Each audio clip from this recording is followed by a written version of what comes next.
জানেন, আমাদের চারপাশে এমন কিছু মানুষ থাকে যারা বয়সে ছোট হলেও বুদ্ধিতে নিজেকে একদম আইনস্টাইন ভাবে। পিঁপড়াদের দলেও কিন্তু ঠিক এমন একজন আছে। নাম তার পুটু। এক বিশাল আম গাছের গোড়া। একদল পিঁপড়া বেশ নিয়ম মেনে বড় একটা চিনির দানা টেনে নিয়ে যাচ্ছে। ঠিক তখনই লাইন থেকে হিরোর মতো বেরিয়ে এলো আমাদের পুটু। দুই হাতে কোমর দিয়ে দাঁড়িয়ে সে তো হম্বিতম্বি শুরু করে দিল। ধুর, তোমরা তো দেখছি একদম সেকেলের ড্রাইভার। আরে ভাই, এইটুকু একটা দানা নিতে এত সময় লাগে? সরো তো সবাই, এটা আমি একাই টেনে নিয়ে যাব। দলে একজন অভিজ্ঞ দাদা ছিলেন। তিনি শান্ত গলায় পুটুকে বোঝাতে চাইলেন, ভাই পুটু, শোনো, আমরা পিঁপড়ারা কিন্তু একতাতেই শক্তিশালী। একা চলতে গেলে এই বোঝা তোমার কাছে পাহাড়ের মতো ভারী লাগবে, আর একবার পা হড়কালে কিন্তু রক্ষে নেই।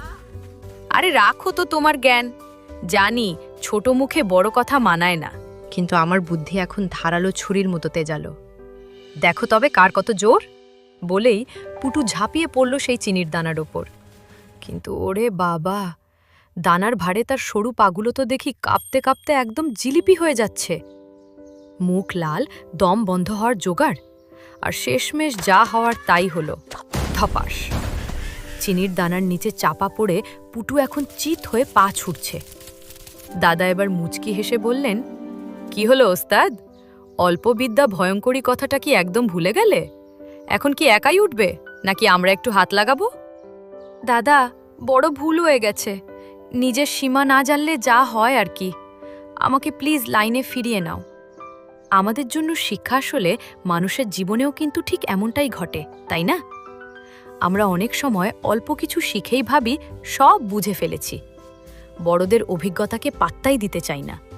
কিন্তু মনে রাখবেন, অভিজ্ঞতা কোনো বাজার থেকে কিনে আনা যায় না, এটা অর্জন করতে হয়। অতিরিক্ত আত্মবিশ্বাস আর বয়সের আগে পেকে যাওয়া কিন্তু শেষমেশ পতনের কারণ হয়ে দাঁড়ায়। তাই আসুন, একটু বিনয়ী হই আর মিলেমিশে কাজ করতে শিখি, কারণ একতাই আসল শক্তি।